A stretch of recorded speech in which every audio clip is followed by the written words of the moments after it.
નમસ્કાર. ચાલો આજે એક મજેદાર વાત કરીએ. આપણી આસપાસ એક એવી તાકાત છે જે બધું જ ચલાવે છે પણ દેખાતી નથી. હા, વીજળીની જ વાત કરું છું. પણ સવાલ એ છે કે જો એ દેખાતી જ નથી તો એને માપવી કેવી રીતે? બસ આજે આપણે એ જ સાધનોની દુનિયામાં જઈશું જે આ અદૃશ્યને દૃશ્યમાન બનાવે છે. 1 મિનિટ માટે વિચારો, આપણા ફોન, આપણા ઘરની લાઇટો બધું જ વીજળી પર ચાલે છે, પણ આપણે એને ક્યારેય જોઈ નથી, સાંભળી નથી. તો પછી આ અદૃશ્ય શક્તિને કોઈ કેવી રીતે માપી શકે? આ કોઈ જાદુ જેવું નથી લાગતું? આ સવાલ જ બહુ રસપ્રદ છે. અને જુઓ, આજ તો ગજબની વાત છે. જે વસ્તુ પર આપણે આટલા નિર્ભર છીએ એને આપણે સીધી રીતે સમજી જ નથી શકતા. અને બસ આ જ સમસ્યાનો ઉકેલ લાવવા માટે આપણા એન્જિનિયરો અને વૈજ્ઞાનિકોએ કેટલાક ખાસ સાધનો બનાવ્યા, જેને આપણે ઇલેક્ટ્રિકલ મેઝરિંગ ઇન્સ્ટ્રુમેન્ટ્સ કહીએ છીએ. તો ચાલો આજના આ સફરમાં આપણે શું શું જોવાના છીએ? પહેલાં તો આપણે વીજળીની આ અદૃશ્ય દુનિયાને થોડી સમજીશું. પછી એને માપવા માટેના સાધનો સાથે ઓળખાણ કરીશું. એમના મુખ્ય પ્રકારો કયા છે અને એ શું કામ કરે છે એ જોઈશું. અને છેલ્લે સૌથી અગત્યની વાત, આ બધું આપણા રોજિંદા જીવનમાં ક્યાં કામ આવે છે એ પણ જાણીશું. સારું, તો સૌથી પહેલાં વીજળી છે શું એ સમજવા માટે એક બહુ જ સરળ રસ્તો છે. ચાલો પાણીની પાઇપનું ઉદાહરણ લઈએ. હા, પાણીની પાઇપ, બસ એને મગજમાં રાખો અને વીજળીની આખી દુનિયા એકદમ સહેલી લાગશે. તો જુઓ, જેમ પાઇપમાં પાણીને ધક્કો મારવા માટે દબાણ એટલે કે પ્રેશરની જરૂર પડે ને, બસ વીજળીમાં એ દબાણનું કામ કરે છે વોલ્ટેજ. હવે પાઇપમાંથી પાણી કેટલી ઝડપથી વહી રહ્યું છે એને આપણે કહીએ પ્રવાહ. વીજળીમાં એને કહેવાય કરંટ. અને છેલ્લે જો પાઇપ સાંકડી હોય તો પાણીને વહેવામાં તકલીફ પડે એટલે કે અવરોધ આવે. વીજળીમાં એ અવરોધને કહેવાય રેઝિસ્ટન્સ. છે ને એકદમ સરળ? દબાણ, પ્રવાહ અને અવરોધ. ઓકે, તો આપણે વોલ્ટેજ, કરંટ અને રેઝિસ્ટન્સ વિશે તો સમજ્યા. પણ આ બધું તો વાયરમાં થતું હોય, એને જોવું કઈ રીતે? બસ અહીંયા જ આપણા હીરોની એન્ટ્રી થાય છે. Electrical measuring instruments. સમજી લો કે આ આપણી એવી આંખો છે જે વીજળીને જોઈ શકે છે. તો આ સાધન કરે શું છે? એકદમ સિમ્પલ. એ વીજળીના આ ત્રણેય પાસાઓ, વોલ્ટેજ, કરંટ કે રેઝિસ્ટન્સને માપે છે અને આપણને એક નંબરના રૂપમાં બતાવે છે જેને આપણે સરળતાથી વાંચી શકીએ. હવે મજા આવશે. ચાલો આ જાદુઈ સાધનોના પરિવારના મુખ્ય સભ્યોને મળીએ. એક પછી એક જાણીએ કે કયું સાધન શું માપે છે. સૌથી પહેલું છે વોલ્ટમીટર. આનું કામ છે વિદ્યુત દબાણ માપવાનું, એટલે કે વોલ્ટેજ. યાદ છે પેલું પાણીનું ઉદાહરણ? બસ આ એ જ માપે છે કે પાણીને કેટલા જોરથી ધક્કો લાગી રહ્યો છે. પછી આવે છે એમીટર. આ માપે છે વિદ્યુત પ્રવાહ, એટલે કે કરંટ. પાઇપવાળા ઉદાહરણમાં કહીએ તો એ આપણને બતાવે છે કે પાઇપમાંથી કેટલું પાણી વહી રહ્યું છે. અને આ ત્રિપુટીનો ત્રીજો સભ્ય છે ઓહ્મમીટર. આનું કામ છે અવરોધ, એટલે કે રેઝિસ્ટન્સ માપવાનું. મતલબ વીજળીના રસ્તામાં કેટલી રોકાવટ છે, પેલી પાઇપ કેટલી સાંકડી છે એ જાણવા માટે. સારું, તો આ બધું એક સાથે જોઈએ. અહીંયા બધું જ સ્પષ્ટ થઈ જશે. વિદ્યુત દબાણ એટલે કે વોલ્ટેજ, એને માપે વોલ્ટમીટર અને એનો એકમ છે વોલ્ટ. વિદ્યુત પ્રવાહ એટલે કે કરંટ, એને માપે એમીટર અને એનો એકમ છે એમ્પિયર. અને અવરોધ એટલે કે રેઝિસ્ટન્સ, એને માપે ઓહ્મમીટર અને એનો એકમ છે ઓહ્મ. સિમ્પલ. હવે એક મજેદાર વાત, આ સાધનો કામ કઈ રીતે કરે છે?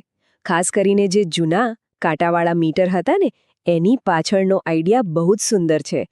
જ્યારે પણ વાયરમાંથી કરંટ પસાર થાય ત્યારે એની આસપાસ એક ચુંબકીય ક્ષેત્ર બને છે. અને બસ આ ચુંબકીય તાકાત જ પેલા કાંટાને હલાવે છે અને આપણને રીડિંગ મળે છે.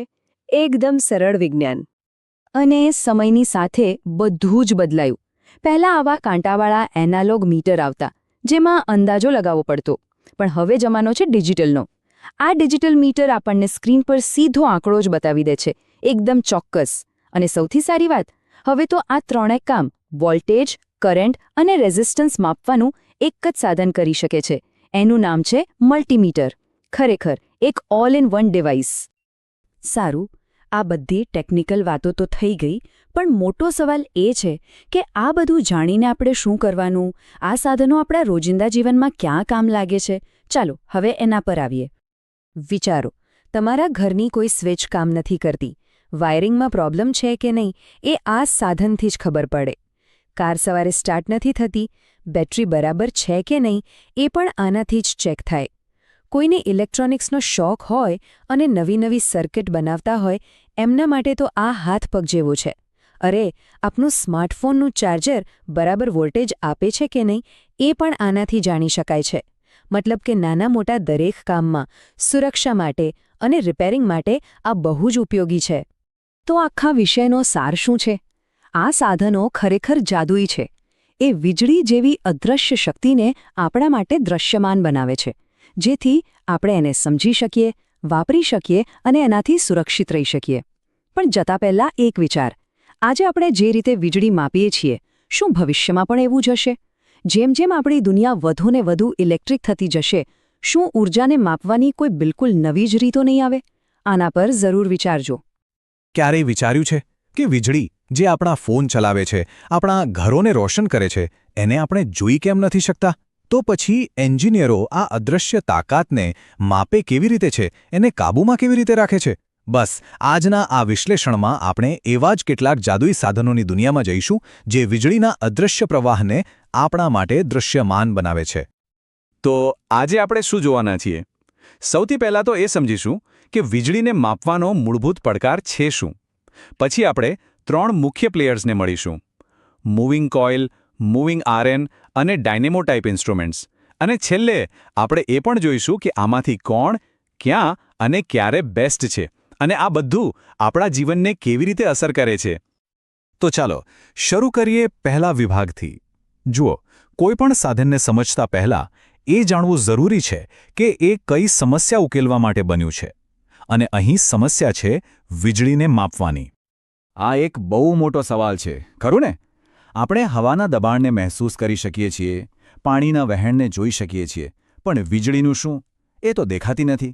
તો પછી કોઈ મીટરનો કાંટો ફરે કેવી રીતે? વેલ, આનો જવાબ ફિઝિક્સના એક સૌથી સુંદર સંબંધમાં છુપાયેલો છે: વીજળી અને ચુંબકત્વનો સંબંધ. અને આ રહ્યો એનો જવાબ. આ બધા સાધનો, ખબર છે, એક ટ્રાન્સલેટર જેવું કામ કરે છે. એ વીજળીની અદૃશ્ય ભાષાને લે છે અને એને ગતિની એટલે કે મૂવમેન્ટની દૃશ્ય ભાષામાં ફેરવી નાખે છે. એમ સમજો કે જેવી રીતે પવનચક્કી અદૃશ્ય હવાને ગોળ ફરતી પાંખોની ગતિમાં ફેરવે છે, બસ એ જ રીતે આ મીટર વીજળીના પ્રવાહને કાંટાની ગતિમાં ફેરવે છે. આ જ છે ઇલેક્ટ્રોમિકેનિકલ ઇન્સ્ટ્રુમેન્ટ્સનો જાદુ. ચાલો હવે આપણા પહેલા ખેલાડીને મળીએ, મૂવિંગ કોઇલ ઇન્સ્ટ્રુમેન્ટ. આને આપણે પ્રિસિશન એક્સપર્ટ કહી શકીએ. મતલબ કે જ્યારે માપણીમાં સહેજ પણ ભૂલચૂક ચાલે એમ ન હોય ને, ત્યારે આ સાધન મેદાનમાં ઉતરે છે. આનો સિદ્ધાંત એકદમ સરળ છે. એને મોટર પ્રિન્સિપલ પણ કહેવાય છે. કલ્પના કરો કે તમારી પાસે 2 ચુંબક છે. જો તમે એમના સરખા છેડા નજીક લાવો તો શું થાય? એ એકબીજાને ધક્કો મારશે, રાઈટ? અહીં બસ એવું જ થાય છે. એક કાયમી ચુંબક તો છે જ, અને જેવી કોઇલમાંથી વીજળી પસાર થાય છે એ પણ એક કામચલાઉ ચુંબક બની જાય છે. બસ આ 2 ચુંબક વચ્ચેનો જે ધક્કો લાગે ને, એ જ કોઇલને ફેરવે છે, અને એની સાથે કાંટો પણ ફરે છે. જેટલો વધારે કરંટ એટલો જોરદાર ધક્કો. આના વિશે 3 ખાસ વાતો છે જે સમજવા જેવી છે. પહેલું, એની સ્કેલ એકદમ સરખી હોય છે, એટલે રીડિંગ લેવું બહુ સહેલું પડે. બીજું, એ ગજબનું ચોક્કસ હોય છે. પણ ત્રીજું અને સૌથી અગત્યનું, એ ફક્ત ડીસી એટલે કે ડાયરેક્ટ કરંટ પર જ કામ કરે છે. કેમ? કારણ કે એસી કરંટ તો સતત પોતાની દિશા બદલ્યા કરે. એના લીધે ચુંબકીય ધક્કો એટલી ઝડપથી બદલાશે કે બિચારો કાંટો ત્યાં ધ્રુજવા સિવાય બીજું કશું કરી જ નહીં શકે. તો ટૂંકમાં કહીએ તો શું? જો કોઈ લેબમાં કામ કરતું હોય જ્યાં ચોકસાઈ જ સર્વસ્વ છે અને માત્ર ડીસી સાથે જ કામ કરવાનું છે, તો મૂવિંગ કોઇલ એનો બેસ્ટ ફ્રેન્ડ છે. હા, એ થોડું મોંઘું છે, થોડું નાજુક પણ છે, પણ પરિણામોમાં કોઈ જ બાંધછોડ નહીં. હવે જો મૂવિંગ કોઇલ એક લેબનું સર્જન હોય ને, તો મૂવિંગ આયર્ન છે ફેક્ટરીનો એક મજબૂત મજૂર. ચાલો જોઈએ કે આ સાધન કેવી રીતે કામ કરે છે અને કેમ આટલું બધું વપરાય છે. આનો સિદ્ધાંત તો એકદમ સાદો છે.